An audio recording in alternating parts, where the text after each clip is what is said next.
ላጤዎች ብዙ ጊዜ የሚጠፋባቸው የቤት ውስጥ ዕቃ ምንድነው?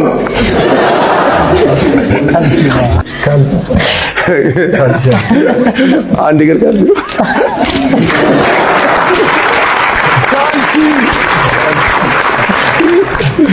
የሴትና የወንድ ይለያያል።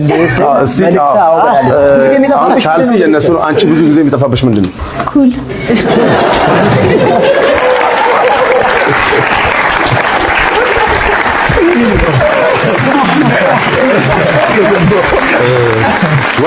በርካታ አርቲስቶች ከሙዚቃ ዛን ለመክሰስ ቀጥታ የአዲስ አበባ ብልጽግና ጽሕፈት ቤት መሄዳቸው ተሰማ። በሕግ በኩልም ክስ መስርተዋል፣ እየታየ ነው የሚገኘው። አሁን ግን አርቲስቶቹ በጠቅላላ ተሰብስበው ሄደው ብልጽግና ጽሕፈት ቤት እንዴት እጩ አደረጋቸው ሲሉ ጥያቄ አቅርበዋል። የካሳሁን ገርማሞ ልጅ የተወለደባት ያደገባትም ሆነ ሕይወቴ የሚላትን ሙዚቃ ያወቀባት ከተማ አዲስ አበባ ነች። ቴዲ የከተማ ልጅ ነው። ከተሜው ቴዲ አሁን ከተማ የለውም። ለሲኒማ የተመላለሰባት ፒያሳ ወላልቃለች። ሙዚቃን ያጣጣመበት መሐሙድ ሙዚቃ ቤት ታሪክ ሆኗል። መኮንን ባቅላባ ለተረትነትም አልበቃም። ሰላም የተከበራችሁና የተወደዳችሁ የዚህ ቻናል ቤተሰቦች እንደምናላችሁ። ዛሬም እንግዲህ እንደተለመደው የተለያዩ ወቅታዊና አዳዲስ መረጃ ያላችሁን ቪዲዮዎች ሰብሰብ አድርጌ ለእናንተ ይዤላችሁ መጥቻለሁ። አሪፍ ቆይታ እንደሚኖረንም እርግጠኛ ስለሆንኩኝ ቪዲዮ ላይክ በማድረግ ጀምሮ ሀሳባችሁን ኮሜንት ላይ ጻፉልኝ። ለዚህ ቻናል አዲስ ናችሁ ደግሞ ሰብስክራይብ በማድረግ ሊሰሙ እንችላላችሁ። ወደ ቪዲዮ እስኪ በመጀመሪያም እንግዲህ ነፃነት ወርቅነህን ይተካል ተብሎ የሚታሰበው እንዲሁም ደግሞ የጨዋታ ፕሮግራም አቅራቢ ይሆናል ተብሎ የሚጠበቀው ግለሰብ በትላንትና ዕለት ብዙ ሰዎች በሚመለከቱት ፕሮግራም ላይ ማለትም በሰይፉ ኦን ኢቢኤስ ላይ ቀርቦ አሪፍ ቆይታ አድርጎ ነበረ። እስኪ እንን ቪዲዮ እንመልከተው። እኔ ነፃነት ነው። እንኳን ደህና መጣ አንዱ አለው ሴብሻ መጥቼ ላለው ከነቀምት እዚህ ድረስ መጣናል። እንግዲህ ኢቢኤሶች አቀባበል አድርጉልኝ እስኪ ባንዶች። እንደዚህ ነው ሰው መቀበል እንዲህ ነው እንጂ አንዱ በጣም በሚገርም ሁኔታ ትውልድና እድገት ነቀምት ነው። አዎ ተወልጄ ያደግኩት ነቀምት ነው። አዎ መተዳደሪያ ስራህም ብየዳ ነው። በያጅ ነኝ። ያው ስበይድ ደግሞ ፍሪደም ስላለ አዎ ከማሽኑ እኩል እየጮክ ነው መሰራው እየደነስክ ነው። ለዛ ካራክተሩ ይገባል እንዴት? አዎ ይገባል። አዎ ነፃነት ራስ ወዝ አግኝተው ታውቃለህ? ነፃነትን አዎ አንድ ጊዜ አግኝቼዋለሁ። አትክልት ተዛ ፒያሳ አትክልት ቤት የሆነች ነገር የሚቆምባት ቦታ አለች። በዛ ውስጥ አግኝቼው ሂጄ ሰላም አልኩት። ስልክ ይዞ ነበር። በዛ ላይ የሆነ ቢዚ ነበረ ብዙም እንትን አላለኝም። በዛን ስለዚህ አይኑን በአይኑ አይቶ ለማስተዋል አልቻለም። ተጨባብጠናል። ያው እኛ ግን አየንለት አይደል? ያው ራሱ እንዴት ወደ ማለት በመልክ ትቀራረባላችሁ? አሁን ነቀምት ላይ ሰማ ሁሉም ነፂ ነው የሚል። አዎ ነፂ። አንተም ደግሞ አምነህበት አቤት ትላለህ። ወዬ ነው ምን ወዬ ይሁን ሲል ወዬ። አዎ በካራክተር ስሙ እሱ ካራክተር ስሙ። አዎ ኤፍሬም ይሉኛል። ወዬ ኤፍሬም እባላለሁ ከጠራሽኝ። እስቲ እጅሽ ፍሽ ያምራል። ጫረ ራሱ ነፃነት ነው።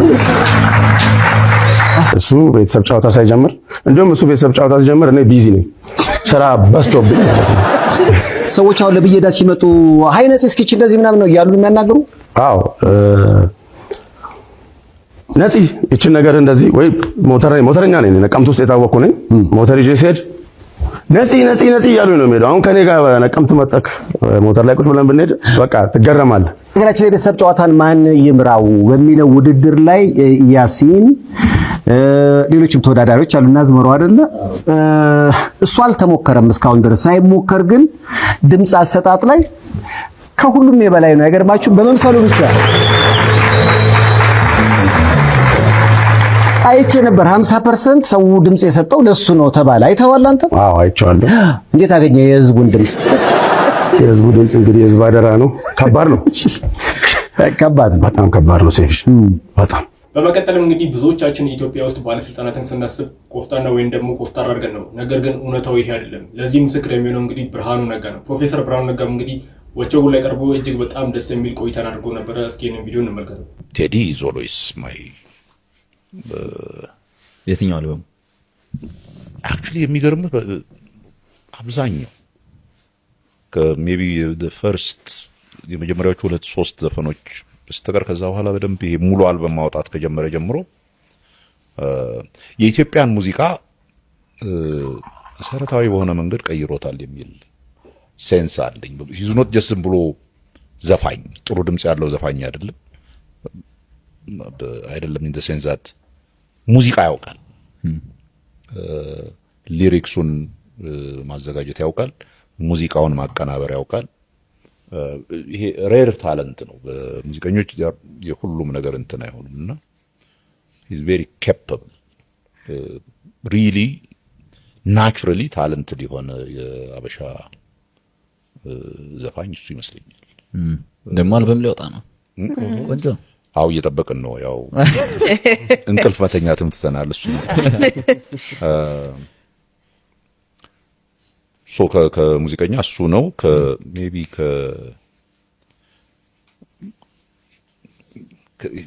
ሌሎች ዘፋኞች በየጊዜው ይቀያየሩብኛል። አሁን ዜሮ ታይም ሮፍናንን በጣም ወዶ የነበረበት ጊዜ አሁን እቺ የማ የምትባል በጣም ጥሩ ታደርጋለች። እንዳልኩት ነው። ግን አይ ሊስን ቱ ኦል ካይንድስ ኦፍ እንደ ጊዜው ነው ሪሊ የማንሰው ነው። አይገርም? በጣም ይገርምኝ። አይ ምንም አልገረመኝ። ሮፍናን ይገርምኝ። የማ ምንም አልገረመኝ። የማገረም እሱ እኮ የዳንስ ጊዜ ነው። እንደ ቁጭ ብለህ የምትሰማበት ይታያል። እንዲሁም ደግሞ ተወዳጁ ድምፃዊ ቴዲ አፍሮ አልበምን ከለቀቀ ገና ሳምንት ሳይሞላ በጣም ደስ የሚል ተቀባይነት እንዲሁም ደግሞ ብዙ አድናቆትን አግኝቷል። በዛው ልክም እንግዲህ የተለያዩ ትችቶችም እየደረሰበት ይገኛል። እስኪ ይህ አልበም ደግሞ በጋዜጠኞች አንደበት ሲፈተሽ ምን ይመስላል የሚለውን ጋር ተመልክተን እንመለስ። የካሳሁን ገርማሞ ልጅ የተወለደባት ያደገባትም ሆነ ሕይወቴ የሚላትን ሙዚቃ ያወቀባት ከተማ አዲስ አበባ ነች። ቴዲ የከተማ ልጅ ነው። ከተሜው ቴዲ አሁን ከተማ የለውም። ለሲኒማ የተመላለሰባት ፒያሳ ወላልቃለች። ሙዚቃን ያጣጣመበት መሐሙድ ሙዚቃ ቤት ታሪክ ሆኗል። መኮንን ባቅላባ ለተረትነትም አልበቃም። በመኮንን ድልድይ ልምጣ በደረጃው እያለ ያዜመላት የዶሮ ሳይሆን የፍቅር ማነቂያ ነች እያለ የዘፈንላት ሪበከንቱ በፍቅር የምትጠራ መሆኗን እስከ 70 ደረጃ ያንጎራጎረላት ፒያሳ አዲስ አበባን የማትረባ እንድትሆን እናደርጋታለን ወይም ኢሬሌቫንት ከተማ እናደርጋታለን ባሉ ሽመልስ አብዲሳዎችና አዳነች አበቤዎች በቤተ መንግስታችን ዙሪያ ማንንም አንይባሉ ድሃ ጠላ አብይ አህመዶች ፈራርሳለች። አሁን የመኮንን ድልድይ ለአዲስ አበባ ልጆች እንደ አባይ ድልድይ ሩቅ ነው። 70 ደረጃውም 70 ኪሎ ሜትር የራቀ መስሏል። በፍቅር ጠርተው ከዳር እስከ ዳር መሃል ገቡና አቆሙን ከዳር እንዳለው የመሃል ከተማ ልጆች ከነትዝታቸው ወደ ዳር ተበትነዋል።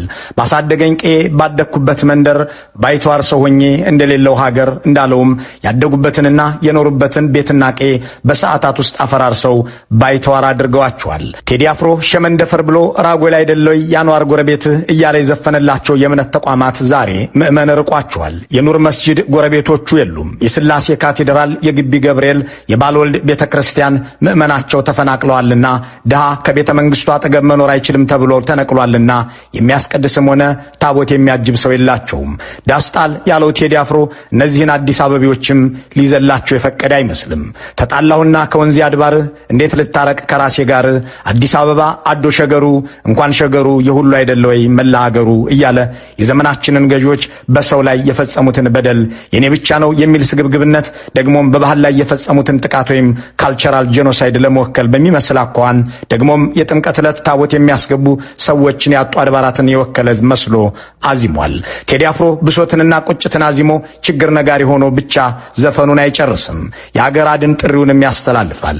ገና ከርዕሱ ጀምሮ ዳስጣል ብሎ በቅንፍ ውስጥ ደግሞ አንሳው ሲል ያስቀመጠውን ሐሳብ በዚሁ ዜማና ግጥም ውስጥ እንዲገኝ አድርጎታል። ሕዝብ ሆይ ጩኸትህ ተቀምጧል፣ አገርህ ሞታለች፣ በአገርህ ባይተዋር ሆነሃል፣ ለሐዘንና ለመርዶም ተዳርገሃል፣ ከዚህም በላይ ሞት የለብህም፣ እናም ዳስጥለህ ማዘንህ እንዳለ ሆኖ ሰንደቅህን ለማንሳት ተነሳ ይላል። ዳስጣል ሲል ይህንን ማለቱ ነው። አንሳው ማለቱም ባንዲራውን አንሳው ብሎም የ8 ዓመት የአገርን ህመም 8 ደቂቃ ሊሞላ በተቃረበ ዘፈኑ ይዘገዋል። ቴዲ አፍሮ አዲስ ንጉሥ እንጂ ለውጥ መቼ መጣ ብሎ የተቸው ለአገር የሚበጀው ይቅር መባባል ነው ብሎ ይቅር በለውና የበደለን ወቅሰህ ምህረት አስተምረን አንዳርገን መልሰህ ብሎ ተማጽኖ ነበር። ቂም በቀል ክፉ ነው ከአምላክ ያለያያል፣ ተዋዶ መትጋት ግን ቅጣት ያስተሰርያል እያለም ይቅር ማለት መለኮታዊ ጠቀሜታም እንዳለው ይገልጽ ነበር። ደግሞም ተስፋ ነበረው። ዘጸአት ለኢትዮጵያ ወደ ተስፋ ግዞ ባህሩ ባህሩን የሚያሻግር አንድ ሙሴ ይዞ ቅርብ ነው አይቀርም የኢትዮጵያ ትንሣኤ በአንድነት ከገባን የፍቅር ሱባኤ ይልና ለዘመኑ ፖለቲከኞች በተስፋዋ መሬት እንዲፈጸም ቃሉ ሞፈሩን ያዙና ይቅር ተባባሉ በማለት ጃ ያስተሰርያል ብሎ ነበር። ያ ተስፈኛ ከያኒ አገር እንዳለችው ያምን ነበር። የጎደላትም ነገር ይቅር መባባል ነው ይልና ይቅር ተባባሉ እያለ ሲያዘም የነበረው ድምፃዊ ዛሬ አገር ሞታለች ብሎ ልቡን የሐዘን ዳስጣል ይለዋል። ደግሞም ሐዘንን ብቻ አይመክርም። ሰንደቅህን አንሳ እንድታቀረቅር ከተደረክበት ተነሳ፣ ዝምታ ወርቅ ነው ማለትን ተው፣ እሱ ለበግም አልበጀ እያለ የመውጫ መንገዱን ያመለክታል።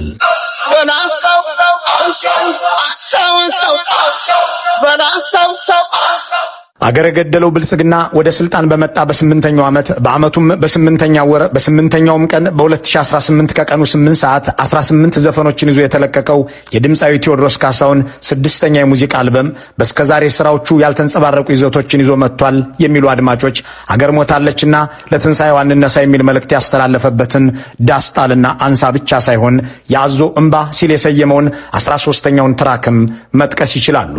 አገርን ላስጠሩ አትሌቶች አገርን ያስከበሩ መሪዎች ሲያዜም የሚታወቀው ቴዲ አፍሮ መንግስት ይቅር ማለትን እንዲለምድ ሲጠይቅ የነበረው ድምፃዊው መንግስት ስላፈናቀላቸው ስለገደላቸው የአካልና የስነ ልቦናም ጉዳት ስላደረሰባቸው ሰዎች አንጎራጉሮ አያውቅም። አሁን ግን እነዚህን ወገኖቹን የአዞ እንባ በሚል ዘፈኑ ሊዘክራቸው ወስኖ መታሰቢያውንም ለእነሱ አድርጎታል።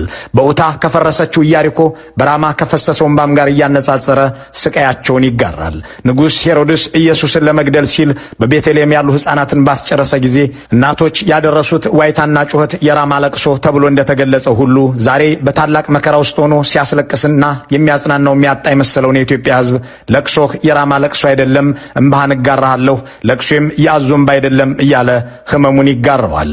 የሚነቀንቀኝ የለም የሚሉ አፈናቃዮችን ገዳዮችንም እንኳን እነሱ ኃያሉ ኢያሪኮም በህዝብ ጩኸት መንኮታኮቱን ለመጠቆም በኡታ ኢያሪኮም ፈርሷል ይላል። እናም ለስነ ልቦናዊና አካላዊ ስቃይ ለስጋዊም ሞት ለተዳረጉ ወገኖች መታሰቢያ አድርጎት ይቋጨዋል። ቴዲ አፍሮ የኔ አንድ ነፍስ ከአገር አትበልጥም በሚል ጽኑ እምነት በሚሊዮኖች መፈናቀልና ሞት ምክንያት ደም በጠገቡ ገዢዎች ፊት ለፊት መቆምን መርጧል።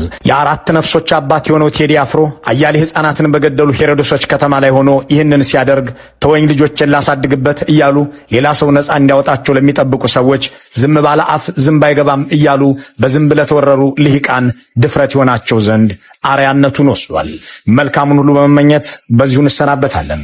ይህ አልበም እንግዲህ ከብዙዎች ዘንድ አድናቆትን እንዲሁም ደግሞ ተወዳጅነትን ያተረፈ አልበም ነው። ከነዚህ መካከል እንግዲህ በዋነኝነት የሚጠቀሰው ፕሮፌሰር ብርሃኑ ነጋም ስለ ቴዲ አፍሮ ያስተላለፈው መልእክት አለ። እሱም ቪዲዮ እንመልከት። ቴዲ ኢዝ ኦልዌይስ ማይ የትኛው አልበም አክቹሊ የሚገርምህ አብዛኛው ሜቢ ፈርስት የመጀመሪያዎቹ 2-3 ዘፈኖች በስተቀር ከዛ በኋላ በደንብ ይሄ ሙሉ አልበም ማውጣት ከጀመረ ጀምሮ የኢትዮጵያን ሙዚቃ መሰረታዊ በሆነ መንገድ ቀይሮታል የሚል ሴንስ አለኝ። ሂዝ ኖት ጀስት ዝም ብሎ ዘፋኝ፣ ጥሩ ድምጽ ያለው ዘፋኝ አይደለም ኢን ዘ ሴንስ ዛት ሙዚቃ ያውቃል፣ ሊሪክሱን ማዘጋጀት ያውቃል፣ ሙዚቃውን ማቀናበር ያውቃል። ይሄ ሬር ታለንት ነው። በሙዚቀኞች የሁሉም ነገር እንትን አይሆኑምና he's very capable really naturally talented የሆነ የአበሻ ዘፋኝ እሱ ይመስለኛል። ደግሞ አልበም ሊወጣ ነው። ቆንጆ አው እየጠበቅን ነው። ያው እንቅልፍ መተኛትም ትተናል። እሱ ሶ ከሙዚቀኛ እሱ ነው። ከሜቢ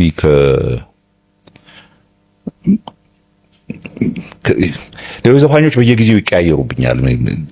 አሁን ዜሮ ታይም ሮፍናንን በጣም ወዶ የነበረበት ጊዜ አሁን እቺ የማ የምትባል ልጅ በጣም ጥሩ እንትን ታደርጋለች። ሶ እንዳልኩት ነው። ግን አይ ሊስን ቱ ኦል ካይንድስ ኦፍ እንደ ጊዜው ነው ሪሊ ደሞዴ ነው እንደዚህ አይገርም። በጣም ይገርም። አይ ምንም አልገረመኝ። ሮፍናን ይገርመኝ። የማ ምንም አልገረመኝ። የማገረም ብሬን እሱ እኮ የዳንስ ጊዜ ነው። ወደ ቁጭ ብለህ የምትሰማበት ይታያጣ። ምንድነው አሪፍ ፊልሞች የምትላቸው? 3 ከቤስት ኦፍ የውጭ ሀገር ፊልሞች ሶ አንድ በጣም ግራብ ያደረገኝ ፊልም አይ ቲንክ 1990 ነው የወጣው A Soldier's Story. It's called A Soldier's Story. It's a story about በዚህ በጂም ክሮ ጊዜ የአሜሪካ ሬሲዝም በጣም እንትን በነበረበት ጊዜ የነበሩ የጥቁር ወታደሮች ላይ የተመሰረተ ነው። ዴንዜል ዋሽንግተን መጀመሪያ የታወቀበት ፊልም ነው እና እዛ ላይ ዘሞስት በጣም ፋሲኔት ያደረገኝ እነ ዴንዜልን ሆኖ የሚጫወተው ልጅ ሬሲዝሙ በጣም ያናድደዋል እና ግን ሚሊታንት በቃ መጣላት ነው እንትን ማድረግ ነው እሱን ለማግኘት ከነጮቹ ጋር ምናምን የነሱ ትሬነር እና ዋና ኃላፊያቸው ሌላ ጥቁር ግን ላይት ከለር ያለው ጥቁር ላይት ስኪንድ ነው እሱ ሂዝ ሪል ሶልጀር እና ሃርሽ ነው የጥቁሮቹ ወታደሮች አሰልጣኝ ግን በጣም ሃርሽ ነው ይሰድባቸዋል እና ለነጭ እንትኖቹ መሪዎቹ ያሽቆጠቆጣል ብለው እንትን ያስቡታልና ሶ ዩ ሲ ዚስ የሚገርም ሳይኮሎጂካል አንታጎኒዝም ሶ እነኛ እነ ዴንዜል ዋሽንግተን ወጣቶቹ ልጆች ዘይ ቶት ያ የሸጠ ነው ለነጭ የበላይነት የሸጠ ነው ብለው በጣም ይጠሉታል እሱ ደግሞ ጥቁሮች ከፍ ማለት የሚችሉት ዲሲፕሊን ሆነው እንደ ሶልጀርም በደንብ እንትን ብለው ነው እንጂ ሶፍት ሆነ እነሱን እያባበልክ አይደለም በሚል ነው እንጂ የነጭ እንትን ሆኖ አይደለም በዚህ ግጭት ይገሉታል እንትኑን ነጩን ነው ኖ ዴንዜል ጥቁሩን ነገረን ጉዳችሁ ነው ይገሉታል ጉዳችሁ ነው አቋረጥ እሱ በጣም ሪሊ እኔ ሙቪ ስቶሪው ነው ኢንትረስት የሚያደርገኝ ስቶሪ ላይን ዘን ሃው ኢት እንዴት አክት እንደተደረገ ሌላ ሁለተኛው ሊንከን የሚል ሌላ የታሪክ ፊልም አለ ስለ አብርሃም ሊንከን እሱም it's a very interesting film about የጥቁሮችን ከባርነት ነፃ ለማውጣት ሲቪል ዋሩን ተዋግተው በመጨረሻ ላይ የነበረ እዚህ ትግል ነበር ኮንግረስ ውስጥ የሚደግፉት አቦሊሽኒስቶቹ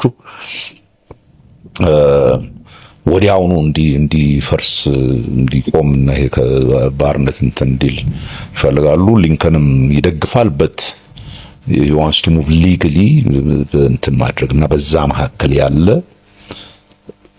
so how to achieve your objective gradually versus how to achieve your objective rapidly በዚህ መካከል ያለ የዊዝደም እንትን ያለበት እሱ አይተወጣት was very well done በጣም ጥሩ የተሰራ ፓወርፉል የታሪክ ፊልም ነው አይ ቲንክ ሁለት ተራሁላችሁ ሶስተኛ ልጨምርላችሁ በሌላ በኩል ደግሞ የተለያዩ አርቲስቶች ስለ ካሙዙ ካሳ ክስ ሊያቀርቡ እንደሆነም ተሰምቷል እስኪ እንመልከተው በርካታ አርቲስቶች ካሙዙ ካሳን ለመክሰስ ቀጥታ የአዲስ አበባ ብልጽግና ጽሕፈት ቤት መሄዳቸው ተሰማ በህግ በኩልም ክስ መስርተዋል እየታየ ነው የሚገኘው አሁን ግን አርቲስቶቹ በጠቅላላ ተሰብስበው ሄደው ብልጽግና ጽሕፈት ቤት እንዴት እጩ አደረጋቸው ሲሉ ጥያቄ አቅርበዋል እንደሚታወቀው በብዙ ሚሊዮን ብር የሚቆጠር ጨረታ ለካሙዙ ካሳ በባህል ሚኒስቴር መስጠቱ የሚታወቅ ነው ካለ ምንም ጨረታ ማለት ነው በዚህ ተነሳም ብዙ በርካታ አርቲስቶችን ወደ ብሪክስ አባል ሀገራት ይዞ ሄዶ የባህል ዝግጅት ማዘጋጀቱ ይታወቃል ግን እነዛ አርቲስቶች ምንም አይነት ክፍያ አልተከፈለንም በሚል በአርቲስቱ ላይ ክስ ሲያቀርቡ ቆይቷል ለዚሁም ቼክ የጻፈላቸው ወገኖችና ድርጅቶችን በእንደዚሁ ገንዘቡን ሊያወጡ ሲሄዱ ስንቅ የለውም በሚል እንደተገለጸላቸው ይታወቃል። ከነዚህ መካከል የኢትዮጵያ አየር መንገድ 9 ሚሊዮን ብር ከካሙዙ ካሳ አልተከፈለውም።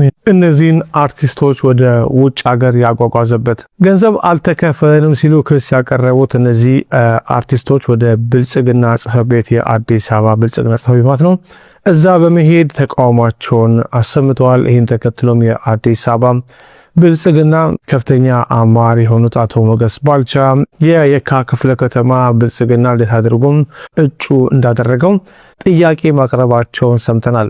ይህን ተከትሎ የአዲስ አበባ ብልጽግና ካሙዙ ካሳን ስብሰባ ጠርቷል። ካሙዙ ካሳ በቀረቡበት ክሶች ዙሪያ እንዲያባራ የአዲስ አበባ ብልጽግና በሳምንት ጠርቷል። በዚህ መሰረት እንግዲህ ስብሰባውን ተካትለን ወደ እናንተ የምናደርስ ይሆናል። እንግዲህ ብዙ የጠቅላይ ሚኒስትሩ ደጋፊዎች ጠቅላይ ሚኒስትሩ በስማቸው የሚነግድ ሰው አይወዱም ሲሉ ይደመጣሉ።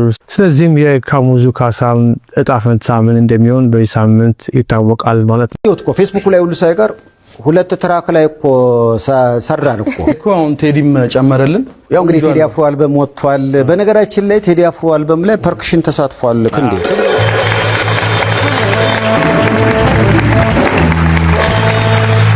ወንዴ ደግሞ አንዱ ለዘፈን ላይ ማሲንቆ ከዛ ደወልለት ዛሬ ስማ ቴዲ አፍሮ አልበም ላይ እኮ ሰርቻለሁ ሌላ ባለ ማሲንቆ ፈልጉ ብሎናል።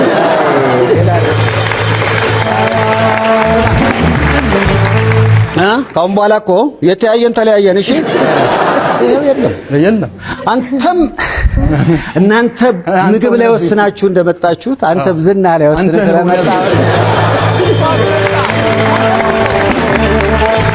አንተ ጥሩ ሰው ነህ። አቤት መልእክተ ሳክስ ብትገባ አታስካይ አትመጣም። አየህ እንኳን እነዚህ ጥሩ ምንም ነገር ላይ በቃ አይረሱኝም። አስታውሳለሁ። አይ ክንዴ ግን ወንዴ ብቻ ባለህበት ይቅናህ ብያለሁ።